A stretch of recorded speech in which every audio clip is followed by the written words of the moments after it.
Court today. I've been a pastor for 25 years serving the community.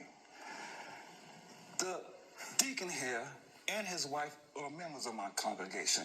Him and his wife came to me for counseling. Now, I do know the preacher, I do know the deacon, and he kind of has a little rigid personality. So I assume that we're going to have problems, considering the fact that we can't get you can't keep your Johnson and your Brick brothers, we brother. Can't get any words Okay, Mr. Mayhorn.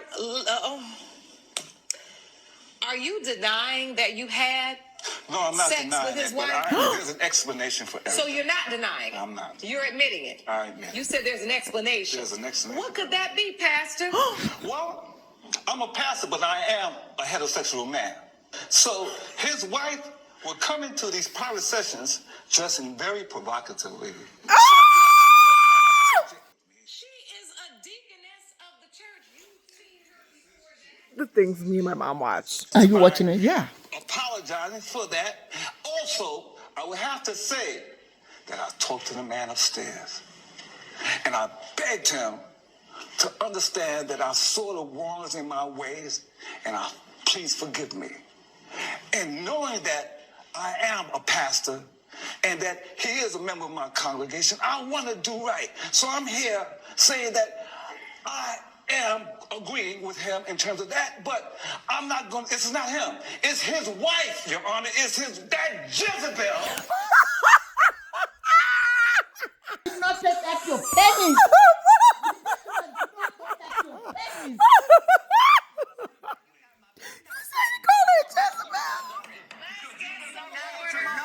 I got it. Let's get some order. Let's get some. There's no order here. So, Pastor Hatton, Yes. you are agreeing and you are admitting that you had a sexual relationship with Mr. Mayhorn's wife. Yes, ma'am. He is suing you for alienation of affection. Whatever Why that should means. you? How can he sue me for something that I didn't do to him personally? Your Honor, He needs to sue his wife. It's called alienation of Well, man, he needs to sue his wife. I didn't force her to have sex with me. Well, but you were a party to it. Go back to how you found out about this, Mr. Mayhorn. How did you figure all this out? I was working with the church secretary, Miss Betty Jones. She handed me an invoice showing that with my name on it. I do have it here for your records. I'd like to see it. Backstabbing? Miss Jones. He said that. Can you give me all your evidence that you brought Said the to court? secretary's backstabbing? Thank you. So this is the hotel bill? That's also my food delivery bill because subsequently my wife left me. She told me she didn't want to be married with me anymore. So now I got to cook for myself. I got to clean my own house. So you don't know how to cook and clean? You know what? Your mama.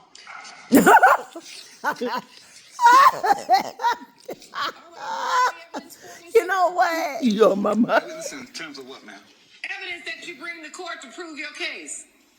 This is my word against. I already admitted that I had relations with his wife. That's exactly right. But you said a Jezebel spirit? I thought you might have Okay, brought yeah, in so something we to can get prove, into that. to We can prove that definitely. you were not intentional in this. Because if you intentionally came between him and his wife, that's the basis for alienation of affection. Well, And now your witness is standing. I'd like to hear from her, Mr. Mayhorn. State your name for the record, ma'am. Yes, my name is Betty Jones. Hello, Ms. Jones. What would you like to add to this? I would like to add that I have been the church secretary for over 25 years. Nothing comes to the church I will not see. Okay. So I was taken aback when this receipt came to the church, and I knew Mr. Mayhorn had not been away. The receipt was in his name, and I knew the pastor had been away. Okay, stop. I want to understand this. You saw a receipt. Whose name was on the receipt? The name on the receipt was Mr. Mayhorn. Okay. So how did you come to realize that the pastor was responsible for this receipt? Because he gave it to me. Oh. And I had already had an inkling that something Is was that intuition? transpiring between the pastor and You know, I Mr. can give you Mayhorn's just one wife. receipt. You are the church secretary, so you are in charge of all the receipts. And if you had any problem with anything that I did, you could have came to me. We wouldn't have been here today. Pastor Hatton, Yes, ma'am. you're not giving no sermon in here, and you're definitely not yelling at no women. So bring it down a notch. Yes, ma'am. It was impossible for me to go to him because I had already done something amiss myself. I had been in a relationship with the pastor. He promised me Oh. that I was the only person. Oh. When I found out I wasn't the only person, I Oh. was highly perturbed. Well, listen, babe, if you're going to tell the truth, tell the whole truth. The only reason you say anything to this man is because you're jealous. No. Because I was with his wife and not with you. Oh my gosh. The church secretary just said, not only are you sleeping with the deacon's wife, you were sleeping with her too. And you didn't deny it. Don't deny any of it. This person's not a pastor. What kind of pastoring are you doing? Thank you. I don't know about this. This is not. I'm not the first pastor you heard anything like that about. Jesus Actually, is you Lord. are. This Yeah. is an easy case, Pay up. Pay up. right?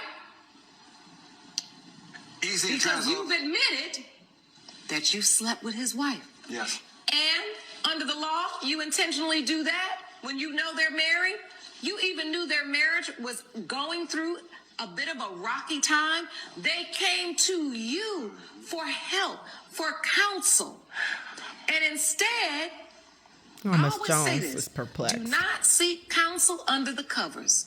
And that's exactly where you led Ms. Mayhorn. It wasn't And it's for intentional. that, It is for that reason, I'm done hearing from you. It is for that reason, it has been determined by this court that we are ruling in favor of the plaintiff for $10,000. Woo!